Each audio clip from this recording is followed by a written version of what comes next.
विद्यालय एडमिशन 2021-22 की पूरी डिटेल जानकारी देने वाला हूँ कि आपके फॉर्म कब से भरना शुरू होंगे, कौन सी क्लास के यहाँ पे क्या प्रोसेस होती है, कौन कौन से डॉक्यूमेंट लगते हैं, पूरी डिटेल जानकारी मैं आपको इस वीडियो में देने वाला हूँ। तो दोस्तों वीडियो को पूरा जरूर देखिएगा, बिल्कुल भी यहाँ पे वीडियो को स्किप मत करिएगा। तो दोस्तों जैसा कि आप सभी को पता है कि टाइम सबसे ज़्यादा कीमती है। अगर आप इस वीडियो को सिर्फ इसलिए देख रहे हैं कि आपको ये जानना है कि आपके फॉर्म कब से भरना शुरू होंगे, तो यहाँ पे मैं आपका टाइम खराब नहीं करूँगा और आपको शुरू में ही बता देता हूँ कि आपके जो फॉर्म है कब से भरना शुरू होंगे।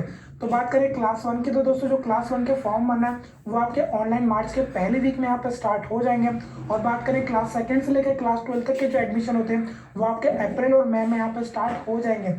और दोस्तों जो आपका पूरा जो एडमिशन होता है, जो पूरा शेड्यूल है आपका वो फरवरी के लास्ट वीक में यहाँ पे जारी हो जाता है। तो जैसे ये शेड्यूल जारी होता है इसकी जानकारी आपको हमारे चैनल के माध्यम से प्रोवाइड करा दी जाएगी। लेकिन दोस्तों लास्ट ईयर यानी कि 2020 में जो केंद्रीय विद्यालय के एडमिशन हुए थे वो काफ़ी ज़्यादा लेट हो गए थे। इसका कारण ये था कि दोस्तों जो लास्ट ईयर एडमिशन हुए थे उसमें यहाँ पे जो एडमिशन गाइडलाइंस होती है उसमें बहुत सारे यहाँ पे चेंजेस किए गए थे। इस कारण दोस्तों जो 2020 के एडमिशन हुए थे वो काफ़ी ज़्यादा लेट हो गए थे। लेकिन दोस्तों इस साल यानी कि 2021 में जो आपके एडमिशन होंगे वो लेट नहीं होंगे, वो आपके टाइम पे यहाँ पे एडमिशन कंडक्ट कराए जाएंगे। लेकिन दोस्तों जो कोरोना के कारण अगर एडमिशन का जो शेड्यूल है इसमें थोड़ा बहुत यहाँ पे बदलाव होता है, तो इसकी जानकारी आपको हमारे चैनल के माध्यम से प्रोवाइड करा दी जाएगी। अगर आपने चैनल को सब्सक्राइब तो शुरू करते हैं, यहाँ पे मैं आपको पूरे डिटेल में जानकारी देने वाला हूँ कि कौन सी क्लास का यहाँ पे कैसा एडमिशन होता है, कौन कौन से डॉक्यूमेंट लगते हैं। तो चलिए यहाँ पे शुरू करते हैं। तो सबसे पहले हम लोग बात करते हैं कि कौन कौन सी क्लास में यहाँ पे केंद्रीय विद्यालय में एडमिशन होते हैं। तो क्लास 1 से लेकर क्लास 12 तक के सभी बच्चों का यहाँ पे एडमिशन होता है। लेकिन अगर आपके बच्चे क्लास 1 से छोटे यानी कि नर्सरी क्लास में हो या फिर KG 1 में या फिर KG 2 में यानी कि दोस्तों जो किंडरगार्टन होते हैं, अगर इन क्लास में आपके बच्चे तो उनका यहाँ पे एडमिशन नहीं होता है, क्योंकि केंद्रीय विद्यालय में सिर्फ क्लास 1 से लेकर क्लास 12 तक के बच्चों की यहाँ पे पढ़ाई होती है। क्लास 1 से छोटे बच्चों की यहाँ पे पढ़ाई नहीं होती है। अब दूसरी बात करें दोस्तों, जो केंद्रीय विद्यालय में एडमिशन होते हैं वो आपके ऑनलाइन होते हैं या फिर ऑफलाइन होते हैं। तो यहाँ पे मैं आपको बता दूं जो क्लास 1 के एडमिशन होते हैं वही आपके सिर्फ ऑनलाइन होते हैं, और दोस्तों बाकी सभी क्लास के जो एडमिशन होते हैं वो आपके ऑफलाइन माध्यम से होते हैं। यानी कि अगर आपको आपके बच्चों का एडमिशन क्लास 1 में कराना है तो आपको इसका ऑनलाइन फॉर्म भरना पड़ेगा वेबसाइट के माध्यम से, या फिर दोस्तों आपके नज़दीक में जो भी इंटरनेट कैफे होगा वहाँ से भी जाके आप इसका ऑनलाइन आवेदन कर सकते हैं, या फिर चाहे तो आप अपने घर में खुद मोबाइल या फिर लैपटॉप से भी इसका फॉर्म भर सकते हैं। जब इसके फॉर्म भरना शुरू होंगे तो इसकी जानकारी आपको हमारे चैनल के माध्यम से प्रोवाइड करा दी जाएगी। और बात करें क्लास 2 से लेकर क्लास 12 तक के बच्चों को जो एडमिशन होता है वो आपका ऑफलाइन होता है। जिस भी केंद्रीय विद्यालय में आपको एडमिशन कराना है, आपके नज़दीक में जो भी केंद्रीय विद्यालय होगा अगर आपको उसमें एडमिशन कराना है तो आपको दोस्तों उस पर्टिकुलर स्कूल का यहाँ पर फॉर्म भरना पड़ेगा। लेकिन यहाँ पे मैं आपको बता दूँ जो आपके क्लास 9 यहाँ, लेकिन दोस्तों यहाँ पे जैसा कि मैंने आपको बताया जो क्लास 2 से लेकर क्लास 12 तक के बच्चों का एडमिशन होता है वो आपका ऑफलाइन होता है। लेकिन लास्ट ईयर यानी कि 2020 में जो आपके केंद्रीय विद्यालय में एडमिशन होते हैं क्लास 2 से लेकर क्लास 12 तक, उनके लिए दोस्तों जो एडमिशन होता है वो तो ऑफलाइन होता है, लेकिन इसका जो फॉर्म होता है ना वो आपको केंद्रीय विद्यालय की जो ऑफिशियल वेबसाइट है वहीं से इसको डाउनलोड करना पड़ता है। उसके बाद दोस्तों उस फॉर्म को आपको भर के स्कूल में जमा करना पड़ता है, या फिर जो केंद्रीय विद्यालय है वो अपनी मेल ID भी प्रोवाइड करते हैं वेबसाइट के माध्यम से, आप उस पर भी उसको यहाँ पे भेज सकते हैं। तो दोस्तों ये आपकी प्रोसेस होती है एडमिशन की क्लास 1 से लेकर क्लास 12 तक के सभी यहाँ पे बच्चों की। इसके बाद बहुत सारे पेरेंट्स का ये भी डाउट आता है कि जो डायरेक्ट एडमिशन होते हैं या फिर इसके लिए कोई यहाँ पे टेस्ट कंडक्ट कराया जाता है। तो यहाँ पे एक बात मैं आपको क्लियर कर दूं कि अगर आपको क्लास 9th में एडमिशन कराना है, यानी कि अगर आपको या फिर आपके बच्चों को क्लास 9th यानी कि क्लास 9वीं में एडमिशन कराना है तो सिर्फ उन्हीं बच्चों का यहाँ पे टेस्ट होता है, और बाकी जो क्लासेस होती है उनका यहाँ पर डायरेक्ट एडमिशन होता है। किसी प्रकार का यहाँ पे कोई टेस्ट नहीं होता है। यानी कि क्लास 1 से लेकर क्लास 8 तक के जितने भी बच्चे हैं उनका आपका डायरेक्ट एडमिशन होगा। इसके बाद आपका क्लास 10th क्लास 11 और क्लास 12 का भी यहाँ पर डायरेक्ट एडमिशन होता है। लेकिन सिर्फ जो क्लास 9 के बच्चे हैं उनका यहाँ पे टेस्ट कंडक्ट कराया जाता है। आपको जिस भी केंद्रीय विद्यालय में एडमिशन चाहिए उसी केंद्रीय विद्यालय में आपका टेस्ट कंडक्ट कराया जाएगा। उसके बाद दोस्तों यहाँ पे मेरिट लिस्ट जारी की जाती है केंद्रीय विद्यालय द्वारा। उसके बाद दोस्तों यहाँ पे आपको क्लास 9 में एडमिशन होता है। इसके बाद उन्हीं के बच्चों का यहाँ पे केंद्रीय विद्यालय में एडमिशन होता है। तो ऐसा नहीं है, अगर आप सरकारी नौकरी करते हैं, चाहे आप सेंट्रल गवर्नमेंट के एम्प्लॉय हो या फिर स्टेट गवर्नमेंट के एम्प्लॉय हो, या फिर दोस्तों अगर आप डिफेंस या फिर पुलिस में काम करते हो, इसके अलावा अगर आपकी कोई छोटी मोटी दुकान या फिर आप छोटा मोटा बिजनेस करते हो, इसके अलावा अगर आप कोई प्राइवेट जॉब करते हो, या फिर दोस्तों अगर आप फार्मर हो, आप कोई भी काम करते हो, सभी के बच्चों का यहाँ पे एडमिशन होता है। लेकिन जो प्राथमिकता दी जाती है वो जो केंद्र कर्मचारी के बच्चे होते हैं, स्टेट गवर्नमेंट एम्प्लॉय के बच्चे होते हैं, और जो डिफेंस से रिलेटेड जो भी पेरेंट्स हैं उनके बच्चे हैं उनको यहाँ पे सबसे पहले प्राथमिकता दी जाती है। लेकिन सभी के बच्चों का यहाँ पे एडमिशन होता है, चाहे अगर आप प्राइवेट जॉब करते हो या फिर अगर आप छोटी मोटी दुकान चलाते हो, जो भी आप बिजनेस करते हो, सभी के बच्चों का एडमिशन होता है। और दोस्तों जो सीटें होती है ना, वो आपकी कैटेगरी वाइज भी यहाँ पे डिवाइड होती हैं। एसटी के बच्चों के लिए यहाँ पे सीटें रिजर्व होती हैं, एससी कैटेगरी के लिए बच्चों के लिए भी यहाँ पे सीटें रिजर्व होती हैं। और बात करें ओबीसी यानी कि दोस्तों अगर आप अन्य पिछड़ा वर्ग में आते हैं तो इनके भी बच्चों के लिए यहाँ पे सीटें रिजर्व होती हैं। इसके बाद जो 25% जो सीटें होती हैं वो आपकी आरटी कोटे के अंतर्गत यहाँ पे रिजर्व होती हैं।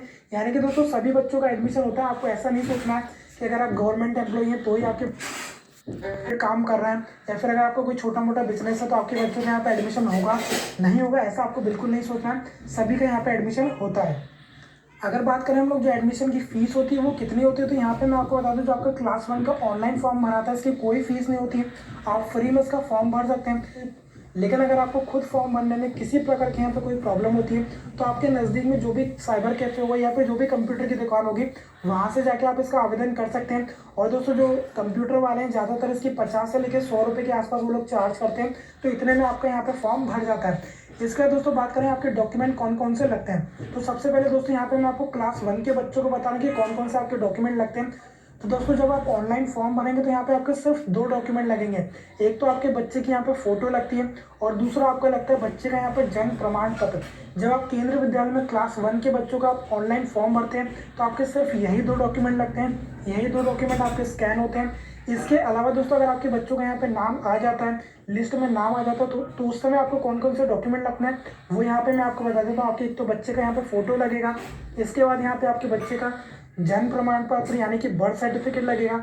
इसके बाद दोस्तों यहाँ पे आपके बच्चे का यहाँ पे जाति प्रमाण पत्र लगता है। अगर आप एसटी, एससी, ओबीसी में आते हैं तो यहाँ पे आपको जाति प्रमाण पत्र देना पड़ता है। अगर आपके पास दोस्तों बीपीएल कार्ड है तो आप बीपीएल कार्ड भी यहाँ पे लगा सकते हैं। अब एक बहुत सारे पेरेंट्स का ये भी डाउट आता है कि जो हमारे बच्चे उनका यहाँ पे एसटी, एससी, ओबीसी का जो जाति प्रमाण पत्र है वो बच्चों का नहीं बना लेकिन पेरेंट्स का बना है।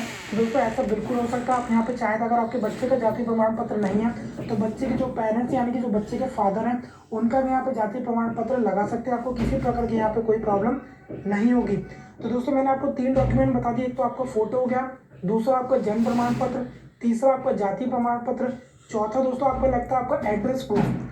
जहाँ पे भी आप रहते हैं उसका आपको एड्रेस प्रूफ देना पड़ता है। इसके लिए आप चाहें तो आधार कार्ड भी दे सकते हैं। अगर आप दोस्तों रेंट से रहते हैं तो आप जो रेंट एग्रीमेंट है वो भी आप लगा सकते हैं। इसके अलावा अगर आप सेंट्रल गवर्नमेंट के एम्प्लॉई हैं या फिर आप स्टेट गवर्नमेंट के एम्प्लॉई हैं, जो भी दोस्तों आप काम करते हैं इसका आपको यहाँ पे प्रूफ देना पड़ता है।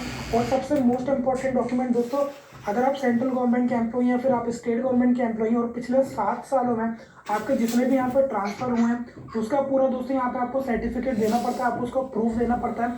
क्योंकि दोस्तों जो केंद्रीय विद्यालय में एडमिशन होता है क्लास 1 में उसमें दोस्तों सबसे ज़्यादा जो प्राथमिकता दी जाती है उन्हीं पेरेंट्स के बच्चों को दी जाती है जिनके पिछले 7 सालों में सबसे ज़्यादा ट्रांसफ़र होते हैं। तो इसका भी यहाँ पे आपको प्रूफ देना पड़ता है। और दोस्तों केंद्रीय विद्यालय की जो ऑफिशियल वेबसाइट है इस पर भी दोस्तों यहाँ पे आपके जो घर से लेके स्कूल की दूरी होती है ना, इसके बीच के लिए दोस्तों यहाँ पे एक सर्टिफिकेट का एक फॉर्मेट होता है। वो दोस्तों मैं आपको जो हमारा टेलीग्राम ग्रुप है ना उसमें डाल दूंगा, तो वहाँ से आप इसको डाउनलोड कर लीजिएगा। तो दोस्तों क्लास 1 के बच्चों के लिए यहाँ पे सिर्फ इतने ही डॉक्यूमेंट लगते हैं। और बात करें क्लास 2 से लेकर जो क्लास 12 तक के जो बच्चों का एडमिशन होता है उसमें दोस्तों जो आपका जन्म प्रमाण पत्र है वो आपका कंपलसरी नहीं होता। आपके जो पिछले स्कूल की जो टीसी है या फिर लास्ट स्कूल की जो मार्कशीट है उससे भी यहाँ पे काम चल जाता है।